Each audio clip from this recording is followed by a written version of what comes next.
So greetings everyone and welcome back to 365 Days of Prog. Today we're going to be reviewing Liquid Tension Experiment 2 by the band, you guessed it, Liquid Tension Experiment. Hi, my name's Naomi. I'm an avid progressive rock fan, but I'm a long ways from knowing all the prog albums out there. But this year, I'm gonna give it a try. This is 365 Days of Prog. Well, we've already reviewed these guys on the channel, so you might as well know them. Probably everyone that knows prog that came after the year of basically 1990 knows who Liquid Tension Experiment are, but if you don't know, I'm gonna detail just a bit about it in the video. But firstly, let me share with you some of my favorite bits from this album.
So yesterday we reviewed the album No Me Acuerdo by the band Proyecto Antimateria, and I must say that that band and today's album of choice have quite a bit of similarities between them.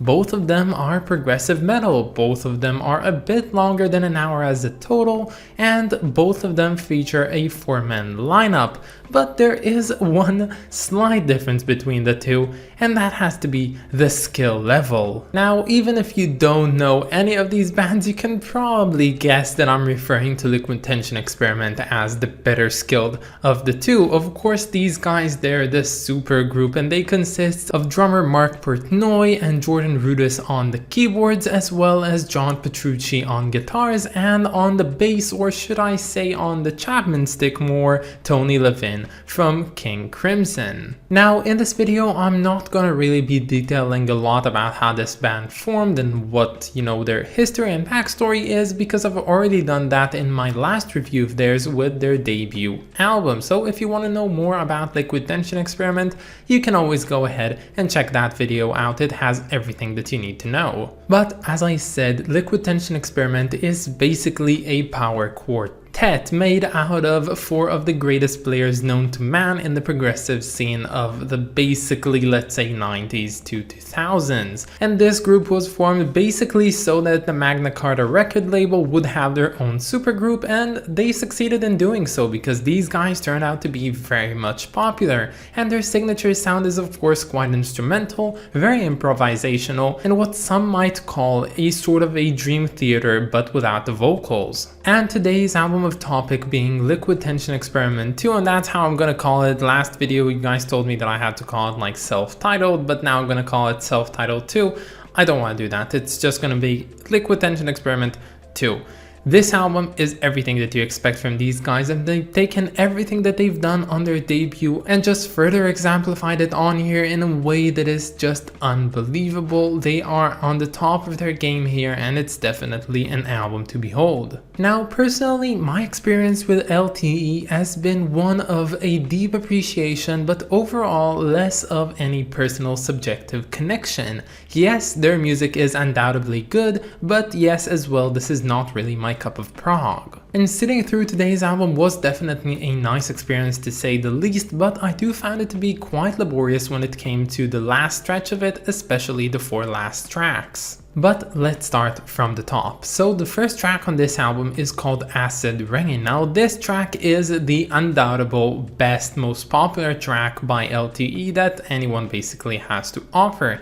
Now personally, I didn't really kind of dig it, okay? It's fine, it's nice, it's very up there, it's consistently good, but I just don't think that it's that good to begin with. I don't like the fact that it doesn't have a lot of mood changes, although it does have a lot of ideas put into it in a very interesting and homogenized way. I just don't find this one to be definitely my type of music, and if this is the peak of Liquid Tension Experiment, then I can definitely say that maybe this band isn't the right one for me. But this album probably just kind of read my mind and understood that I didn't quite like what I was hearing on the first track, so immediately it started changing things up with the second track called Be Accident. That song was definitely quite better, and it's definitely even my favorite from this album as well. Now, before I get into dissecting this one, I want to address something about this album, and that's the fact that this album's gatefold actually features a short story about each of the making of each of the tracks. And one of said stories tells the story around the track Be Accident. Now, Be Accident is actually named after the medicine Biaxine, which John Petrucci would take quite a lot of to combat headaches during the recording sessions.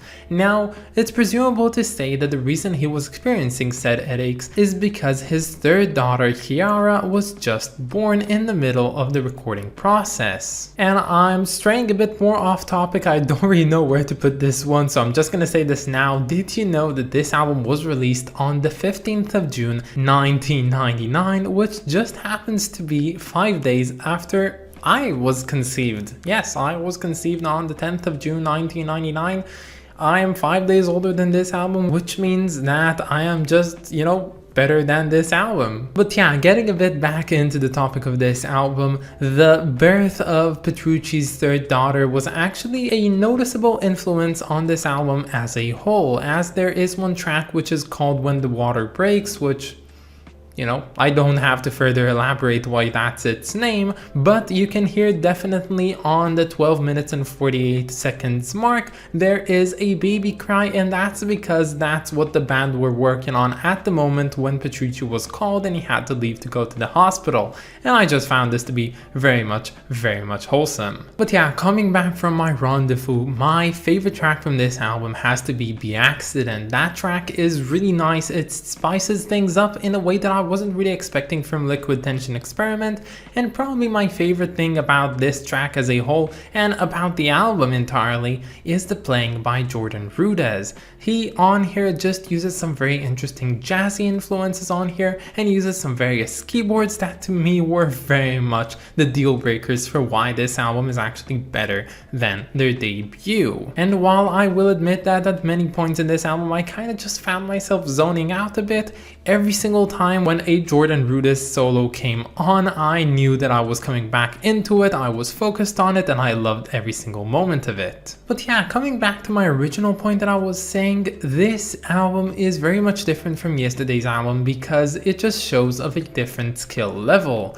These guys are probably the best at their game. You can't really find any better players on these instruments right now in the prog world, and for good reasons, because they're really good, and they're so good to the matter that they can actually go ahead and improvise for a set amount of time, put those things on an album, and know that they're done and dusted, and they've basically created one of the top masterpieces of progressive rock, at least in the 90s. And any other band that would try this would probably most likely fail, and laughably so. Now, I'm not saying that this entire album is just pure improvisation. We can see from the band's notes that they have worked on composing several of these tracks, and a lot of moments on here were definitely intentional, but as a whole you can feel the fact that they are improvising, seeing what sticks, seeing what doesn't, gluing everything together, and then performing it in a way that sounds good. And you know what? I appreciate this approach, and I think they've mastered it, and it sounds really good as a final result. But yes, because I don't entirely dig into this kind of improvisation of progressive metal, it kind of just didn't really fit with me all that well, especially with the last songs being of course Chewbacca and Liquid Dreams. These ones, they were nice, but they were so long and arduous that I just couldn't sit through them without actually zoning out, but I did so, they were fine, and they definitely didn't make me suffer in any way. But yeah, just one more liquid tension experiment on the list. Of course, that's being their third after a long hiatus. They came back just recently and made another album, and I found it right to include it on the list, but we'll get to it when we'll get to it. But for now, let's talk about this album's cover.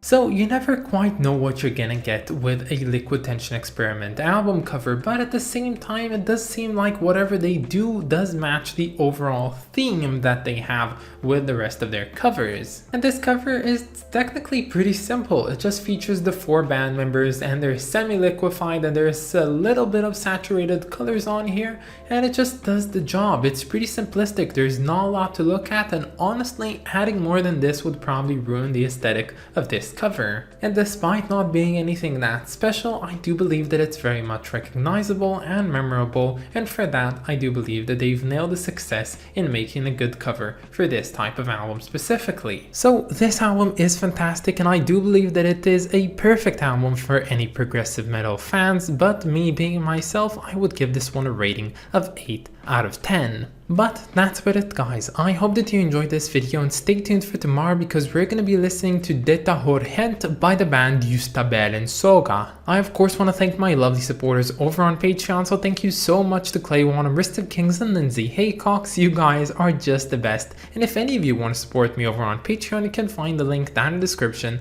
or in my about page. But that's about it, guys. Have a wonderful day, and I'll catch you all tomorrow. Bye, guys.